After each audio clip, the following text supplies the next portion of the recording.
ఆధునిక శాస్త్ర విజ్ఞానం మనకు ఎన్నో సౌకర్యాలు కలిగించింది. సుఖంగా జీవనం గడపడానికి ఎన్నో వసతులు చేకూర్చింది. వేగంగా ప్రయాణం చెయ్యడానికి, సుఖంగా ప్రయాణం చెయ్యడానికి సాధనాలు సమకూర్చింది.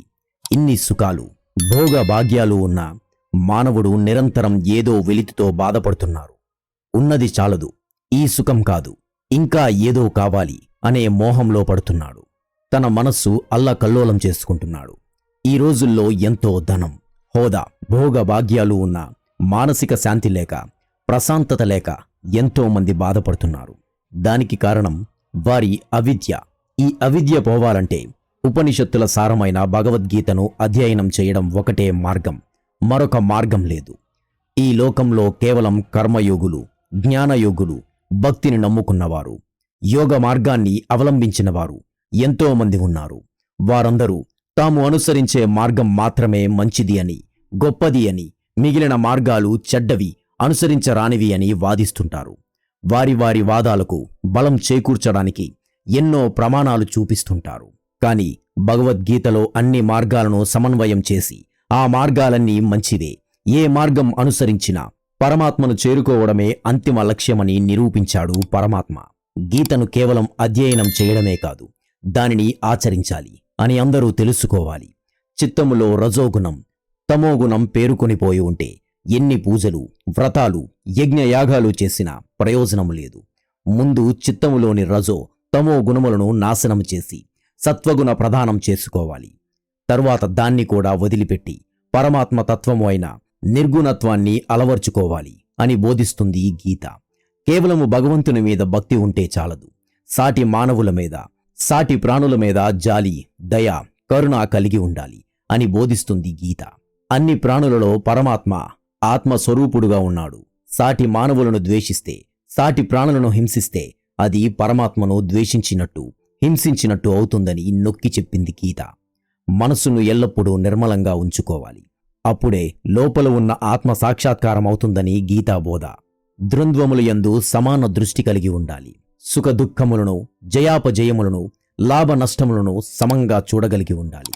అప్పుడే మనసు ప్రశాంతంగా ఉంటుంది, నిర్మలంగా ఉంటుంది. మానవులలో ఉన్న అహంకారము, భేదభావము అన్ని అనర్థములకు మూలము. సమత్వమే శాంతతకు మూలము అని బోధిస్తుంది గీత. ఈ విశ్వమంతా భగవంతుని స్వరూపము. పరమాత్మ అంతటా నిండి ఉన్నాడు. అన్ని ప్రాణులలో ఆత్మస్వరూపుడుగా, చైతన్య స్వరూపుడుగా వెలుగుతున్నాడు. ఆ సత్యం తెలుసుకోలేని మానవుడు సాటి మానవుల మధ్య భేదభావము కల్పిస్తున్నాడు. రాగద్వేషాలతో సతమతమవుతున్నాడు. అదే అజ్ఞానము. ఆ అజ్ఞానమే అన్ని దుఃఖాలకు మూలము. మహాభారతంలోని భీష్మ పర్వంలో భగవద్గీత వివరింపబడింది. గీతలో 700 శ్లోకాలు, 18 అధ్యాయాలు ఉన్నాయి. ప్రతి అధ్యాయాన్ని యోగము అంటారు. గీత కురుక్షేత్రంలో కౌరవ పాండవుల యుద్ధారంభంలో అర్జునునికి శ్రీకృష్ణ పరమాత్మచే చెప్పబడినది. నావారు అనే మమకారం, నాచే చంపబడుతున్నారనే మోహం అర్జునుని ఆవరించి విషాదాన్ని కలుగజేయగా, విషాద యోగాన్ని పోగొట్టి జ్ఞానాన్ని కలుగజేయడానికి శ్రీకృష్ణునిచే గీతాబోధ చెప్పబడినది. గీత దీనుడైన అర్జునుని ధీరునిగా మార్చింది. గీతలోని శ్లోకాలు మానవునిలోని శోకాన్ని దూరం చేస్తాయి. గీతను ధృతరాష్ట్రునికి సంజయుడు వివరించాడు. ఆ సమయంలో అర్జునుడు, సంజయుడు, ధృతరాష్ట్రుడు మరియు ఆంజనేయ స్వామి కూడా విన్నారు. గీతలో ఉన్న అధ్యాయాల పేర్లు: అర్జున విషాద యోగము, సాంఖ్య యోగము, కర్మయోగము, జ్ఞానయోగము, కర్మ సన్యాస యోగము, ఆత్మ సంయమ యోగము, విజ్ఞాన యోగము, అక్షర పరబ్రహ్మ యోగము, రాజవిద్య రాజగుహ్య యోగము, విభూతి యోగము, విశ్వరూప సందర్శన యోగము, భక్తి యోగము, క్షేత్రజ్ఞ విభాగ యోగము, గుణత్రయ విభాగ యోగము, పురుషోత్తమ ప్రాప్తి యోగము, దైవాసుర సంపద్విభాగ యోగము, శ్రద్ధాత్రయ విభాగ యోగము, మోక్ష సన్యాస యోగము. యోగమనగా జీవాత్మ పరమాత్మలో లీనమగుట, భగవంతునితో సంయోగం చెందుటే యోగం. కర్మను కాసలం యోగ అన్నది గీత. అంటే నిర్దేశించిన పనిని హృదయపూర్వకంగా, శక్తి వంచన లేకుండా చేయడమే యోగం. యోగ చిత్తవృత్తి నిరోధ అంటే బాహ్య, అంతర ఇంద్రియములను నిగ్రహించి బుద్ధిని, మనస్సును నిలిపి ఉంచేదే యోగం. సమత్వం యోగముచ్యతే అనగా అన్ని సమయములలోనూ సమత్వ భావనను కలిగియుండటం యోగం. అందుకే ఇంద్రియాలకు వైరాగ్యాన్ని అలవరచాలని శ్రీకృష్ణుడు చెప్పారు. శరీరం నుంచి జీవాత్మ మరొక శరీరంలోకి ప్రవేశించినప్పుడు తన సత్కర్మ దుష్కర్మలను తప్ప మరేమీ తీసుకుని వెళ్ళలేదు.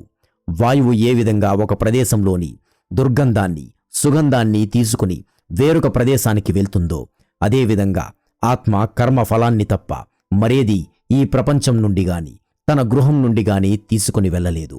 అందువలన ధన కనక వస్తువుల యందు భోగ భాగ్యముల నుండి మనసును సత్కర్మల వైపు దైవముపైన మరల్చి ప్రాపంచిక భోగములపై వైరాగ్యమును అలవర్చుకొనవలను. దీని ఉదాహరణకు స్వామి చిన్న కథ చెప్తారు. ఒక గృహస్థునకు 3 మిత్రులు ఉంటారు. కోర్టులో అతనిపై కేసు విచారణ జరగబోతుంది. తన మిత్రులను తనతో కోర్టుకు వచ్చి తనకు అనుకూలంగా సాక్ష్యం చెప్పమని కోరతాడు. మొదటి మిత్రుడు, నేను ఇంట్లో నీకేమైనా సహాయం చేస్తాగాని ఇల్లు దాటి బయటకు రాను అన్నాడు. రెండవ మిత్రుడు, కోర్టు వరకు నీకు తోడు వస్తాను గాని లోనికి మాత్రం రాను అన్నాడు. మూడవ మిత్రుడు, నేను నీతో కోర్టులోనికి వచ్చి సాక్ష్యం చెప్తాను అన్నాడు. మొదటి మిత్రుడు ధనధాన్యాది సంపదలు, రెండవ మిత్రుడు భార్య బంధుమిత్రులు, మూడవ మిత్రుడు మనం చేసిన సత్కర్మలు. భగవద్గీతలో ప్రధానమైన యోగములు కర్మయోగము, భక్తి యోగము, జ్ఞానయోగము, రాజయోగము. వీటిలో కర్మయోగం అంటే ప్రతి వ్యక్తి తనకు నిర్దేశించిన పనిని నిస్వార్థంగా ప్రతిఫలాపేక్ష లేకుండా త్రికరణ శుద్ధిగా చేయుట. దీపం ఉంది, అది నిలకడగా వెలుగుతుంది, ఇది కర్మ. వికర్మ అంటే ఆ దీపం నిలకడగా ఉండక పరిసర ప్రభావాలకు లోనై ఊగిసలాడటం.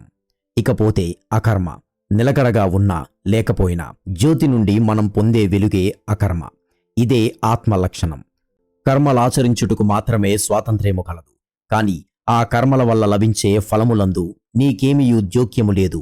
అట్లాగని నీ కర్మలాచరించటను మానరాదు.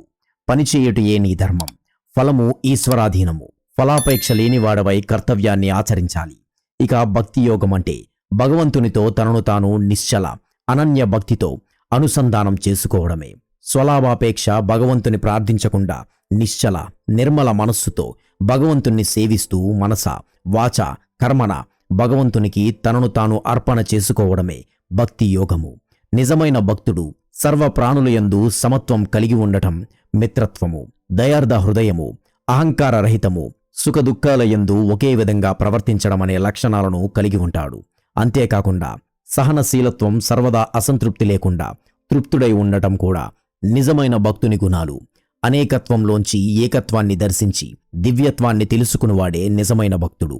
జ్ఞానయోగమంటే నేనెవరిని, నేనెక్కడి నుండి వచ్చాను, నేను ఎక్కడికి పోతాను అని విచారణ సలిపి తనను తాను తెలుసుకోవడమే. ప్రతీదీ వ్యతిరేకముగా కనబడినా చూడగానే తెలుసుకునే నేర్పు, ఆత్మ సంబంధమైన వాస్తవం. జ్ఞానము లౌకికము, భౌతికము, ఆధ్యాత్మికము, దైవిక సంబంధమైన అని 2 రకములు. జ్ఞాన సంపాదనకు ముఖ్యంగా కావలసింది శ్రద్ధ మరియు అచంచల ఆత్మవిశ్వాసము, ఆసక్తి, స్థిరత్వము, నిశ్చయము కలిసి రూపుదిద్దుకున్నదే శ్రద్ధ అంటే. రాజయోగమనగా ధ్యానం వలన అనగా ప్రత్యక్షానుభూతి వలన దివ్యత్వానుభూతి పొందుటకు సంబంధించినది రాజయోగము. కర్మ, భక్తి, జ్ఞాన యోగముల మధ్యనున్న అవినాభావ సంబంధం. కర్మ అనేది చెట్టుకు పూచే పువ్వు వంటిదని, భక్తి ఆ పువ్వు నుండి ఉద్భవించే కాయ వంటిదని, జ్ఞానము పండిన పండు వంటిదని స్వామి వర్ణించారు. ఇవన్నీ ఒకదాని తర్వాత ఒకటి క్రమముగా జరుగుతాయి. అయితే కర్మ, భక్తి, జ్ఞాన యోగముల ద్వారా దివ్యత్వాన్ని సాధించుకోవాలనుకునే వారికి సర్వదా మనస్సు అడ్డంకులు కలిగిస్తూ ఉంటుంది. మనస్సు మానవుని బంధమునకు, ముక్తికి మూలం కాబట్టి దీనిని అదుపులో ఉంచుకొనవలను. ఇంద్రియాలకు సేవకుడు కాకుండా ఇంద్రియాలకు అధిపతిగా బుద్ధి ఉండాలి. బుద్ధిని అనుసరించాలి మనసు. మానవుడు మనసును ఆధీనంలో పెట్టుకుని వ్యవహరిస్తే అంతా మంచి జరుగుతుంది.